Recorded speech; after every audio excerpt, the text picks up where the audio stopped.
아, 사장님, 여기 전세, LH 전세 내놓은 거 있으시잖아요. 관리비 좀 깎아주면 안 될까요? 아니면 보증금 좀 내려주시든지. 관리비 좀 깎아준다 했더니 조금 더 며칠 있다 전화 와서 사장님 그냥 아예 관리비 없는 걸로 합시다. 전세 입자 찾기 귀한 거 아시죠? 관리비 없이 이거 몇만 원 좀 포기하면 되잖아요. 사장님이 이분이 너무 워낙 사정이 안 좋으신 분이 지금 계약을 하려다 보니까.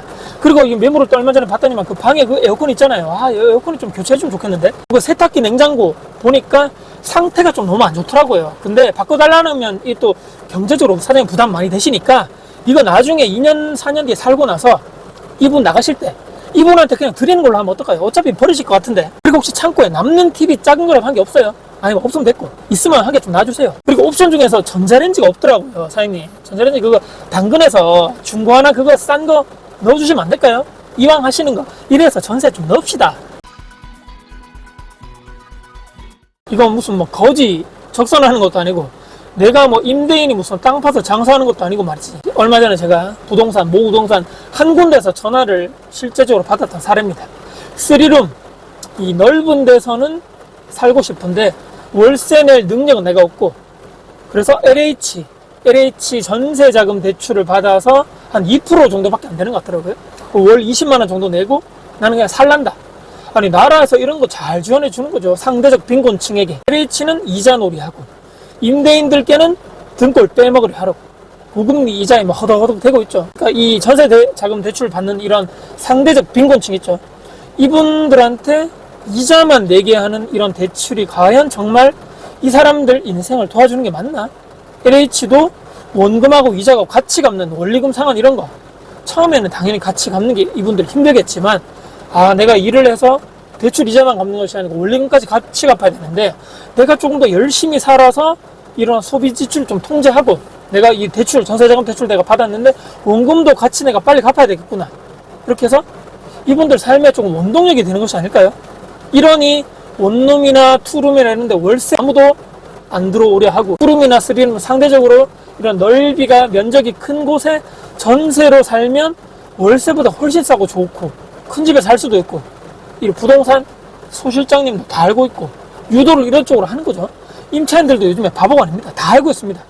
1억 대출 받으면 한 달에 12만원, 많아봤자 15만원 전세 이런 대출 이자만 내면 되는데 2% 초반에 받고 얼마나 좋습니까, 여러분? 제가 조금을 현실을 제가 과장해서 말씀드렸습니까?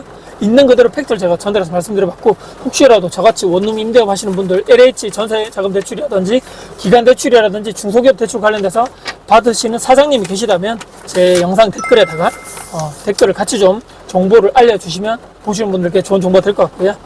젊을 때 아끼고 모아서 집 하나 장만을 해서 임대해주는 저 같은 이제 임대인 분들이, 집주인 분들이 무슨 죄인가요? 아무런 죄가 없는 거죠. 임대 공급은 누가 해야 되는데 국가는 돈이 없고 집도 부족해서 민간 임대인 분들께 맡길 수밖에 없는 상황입니다. 임대인 분들이 포지션이 있고 임차인 분들이 있고 또 국가가 있는 거죠. 이게 상호 협력하고 서로 윈윈하는 전략이 아닌 집주인만 죽으라고 하는 상황에 이게 과연 맞나? 이러니까 일부 젊은 사람들이나 뭐 중년이든 나이 든 사람 마찬가지겠지만 돈 모아서 저축할 생각이 없고 일단 현재를 즐기고 차도 좋은 거 끌고 다니고 마땅한 일자리 없는 게 오히려 연봉이 적은 게 오히려 기간대출 더 잘 받는 조건인 거죠. 저연봉, 저임금 일부러 찾아다닙니다. 또 집에서만 일부러 가만히 있고 맨날 차는 저기 막 원룸 주차장에 세워져 있죠. 놀러 다니고 카톡 프로필 같은 데 보면 맨날 골프 치러 다니고 해외여행 다니고 호캉스다 뭐다. 나중에 이분들 나이 들고 늙고 병들면 그때는 국가가 책임지는 거지만 나 같은 이런 상대적 빈곤층을 말이죠. 계속 이렇게 대출 받아서 전세 살면 되지 굳이 내가 왜 힘들게 살아, 힘든 일을 하고 살아. 서민 위하는 정책이 맞습니까 이거? 집주인들 죽이는 정책 아닙니까? 그리고 빈익빈 부익부를 더더 양극화를 초양극화 시대로 강화시키는 정책 아닌가요? 이분들 차는 말씀드렸는데 왜 그리 다 좋은지 물어보면 본인 명의 아니라 그러고 부모님 명의라 그러고 형제 자매 그런 명의라 그러고 다 외제차고 다 큰 SUV 막 끌고 다니고 요즘에 또 전기차 막 많더라고요. 후월걸합니다. 자산이 누가 많은지 모르겠습니다. 이분들이 많은지 제가 많은지. 기간대출 받으면 여러분도 아시겠지만 집 내부 파손돼서 나중에 나갈 때 보증금 반환할 때 임차인들은 나 몰라라 하는 게 대부분이죠. LH에서는 아니 임대인 임차인 알아서 해라. 난 모른다. 난 대출만 해줬을 뿐이라는 포지션입니다. 전화를 다 해보면 말이죠. LH 전세 보증이 자체적으로 또 전세 보증 보험 자체가 들어주니까 임차인분들은 안전하죠. 전세금 떼일 일이 거의 없습니다. 근데 집주인은 무슨 보증을 받습니까? 상대적으로 최근에 9천만원 전세, 본인 분담금이 저는 100만원, 자기 돈 100만원 들어, 이렇게 전세 보증금 9천만원짜리를 자기 돈 100만원, 나머지 8,900만원을 대출받아서 제가 사인을 했던 경우도 있습니다. 자산이 없다는 게, 옛날에는 열심히 돈을 모아서 월세에서 전세, 이제는 100만원만 있어도 투룸, 쓰리룸 전세에 들어갈 수 있다? 1억에 대출을 받고 9천만원 대출을 받을 수 있다? 좋은 직장, 큰 연봉 받으면 절대로 이런 거 대출 안 나옵니다. 그렇기 때문에 오히려 더 열심히 안 살고 좋은 데 취직할 필요도 없고, 이런 비우량 임차인을 관리비 제대로 못 낼 것 같은 이런 사람들 있죠. 이런 사람들이 더더 이 전세 대출 받으라고 내모는 이런 사회적 풍토가 도대체 제대로 올바르게 돌아가는 게 맞는지 저는 모르겠습니다. 시장에 이런 임대차 계약이 많아질수록, 비건전한 임대차 계약이 많아질수록 집주인들 저는 피해만 커질 뿐이고, 누가 임대사업 하려 하겠습니까? 임대료가 폭등되고 우량한 임차인들만 받으려 할 것이죠. 단기적으로 과연 이게 옳은 방향이 맞는가? 저는 정말 모르겠습니다. 요즘에 누가 갑이고 누가 을인가? 임대인은 악마고 나쁜 놈이고 막 탐욕스러운 사람이고, 임차인은 착하고 도덕적이고 막 이런 이중잣대 프레임이 정말 맞습니까, 여러분들? 임대인, 임차인 서로 동일 선상에 놓고, 한쪽은 본인 자산을 정당한 임대료를 받고 일정 기간을 빌려주는 사람이 임대인이고, 당연히 그 임대인분들은 임차인들이 들어와서 살 기간 동안에 불편함이 없도록 최선을 다해서 거주의 안정성을 보장해 줘야 되겠죠. 반대쪽 임차인 쪽은 남의 자산, 그거를 내가 그 공간을 돈을 주고 그 기간 동안에 빌리는 거죠. 그 기간 동안에 내 소유입니다. 거기 공간인데, 임대료를 연체 없이 납입해 주는 것이 의무이고, 또 내부 파손이 없도록 사는 기간 동안에 잘 조심히 사용해서 나가는 것이, 그게 바로 의무인 거죠.